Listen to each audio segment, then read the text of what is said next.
Hello guys, welcome back to my channel. আজকে আমি তোমাদের সাথে শেয়ার করবো শাপলা রান্না। তার জন্য আমি এখানে শাপলা নিয়ে বসে গেছি কাটতে। আর এগুলো বিশেষ করে আমি জানতাম না কিভাবে কাটতে হয়, তাই ফার্স্টে আমি ডাঁটার মতো করে কাটছিলাম। কিন্তু পরে বড়মশাই এসে বলে যে না, এগুলো ডাঁটার মতো করে কাটতে হয় না। আমি মাকে দেখেছি এগুলো ছোটো ছোটো করে কাটতে হয়। তখন আমি ছোটো ছোটো করে কাটলাম, কুচি কুচি করে কুচিয়ে কাটলাম। আর তোমরা কে কে শাপলা খাও বা খেতে ভালোবাসো তোমরা অবশ্যই কমেন্টে বলো। তারপরে দেখো এখানে আমি শাপলাগুলো ধুয়ে নিয়েছি, আর এখানে লবণ দিয়ে ধুলে ভালো হয়। এখানে আমি শাপলাগুলো ধুয়ে নিয়েছি, দিয়ে এখানে একটা আমি কড়াই নিয়ে নিয়েছি। কড়াইটা আমি গরম করতে বসিয়ে দিয়েছি। আর এখানে দেখো শাপলাগুলো লবণ দিয়ে ধুয়ে নিলে ভালো হবে। লবণ দিয়ে ধুলে ভিতরের যে জলটা রয়েছে সেটা বেরিয়ে যাবে, আর খেতেও ভালো লাগবে।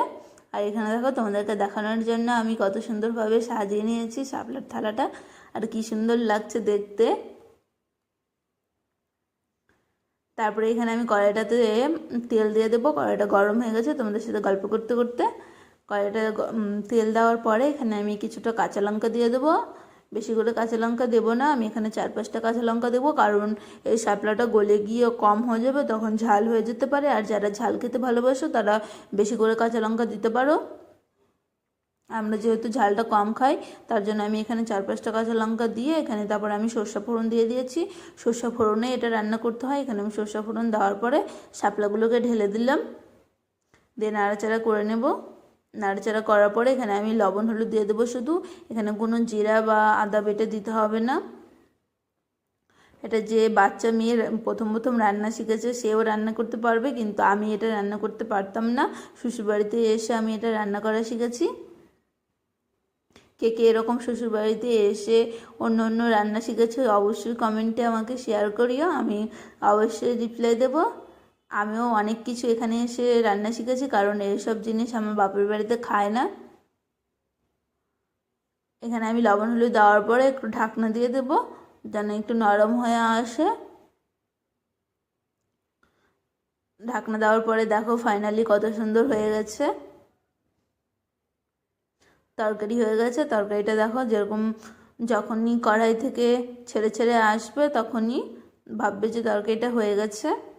যারা যারা শাপলা রান্না করতে জানো না তারা এইভাবে অবশ্যই ট্রাই করতে পারো, দেখবা অনেক সুন্দর হয় খেতে আর অনেক টেস্টি হয়। ফাইনালি আমার রান্না কমপ্লিট। তারপরে এই যে দেখো আমি বাড়িতে তুলে নিয়েছি। আর যারা ভাবো যে এসব জিনিস খাওয়া যায় না তারা ভুল কথা, তারা বাজার থেকে এভাবে নিয়ে এসে একবার ট্রাই করতে পারো, দেখবে খুব সুন্দর হয় খেতে। আর ফাইনালি আমার বড়মশাই খেয়ে খুব সুন্দর হয়েছে বলেছিল। আর এটা আমার পরের দিনের ভিডিওটা এডিট করে তোমাদের সাথে শেয়ার করলাম। আর যখনও ভিডিওটা এডিট করি তখনও আমার জিভ দিয়ে কতবার যে জল ঝরেছে বলার মতো না, কারণ আমার প্রচণ্ড লোভ লাগছিল এটা দেখে, আবারও খেতে ইচ্ছা করছিল। তারপরে এই হচ্ছে আমার ফাইনাল লুক শাপলা রান্নার। বাই, দেখা হচ্ছে পরের ভিডিওতে। তোমরা ভিডিওটাতে একটা লাইক আর চ্যানেলটা সাবস্ক্রাইব করে দিও। বাই।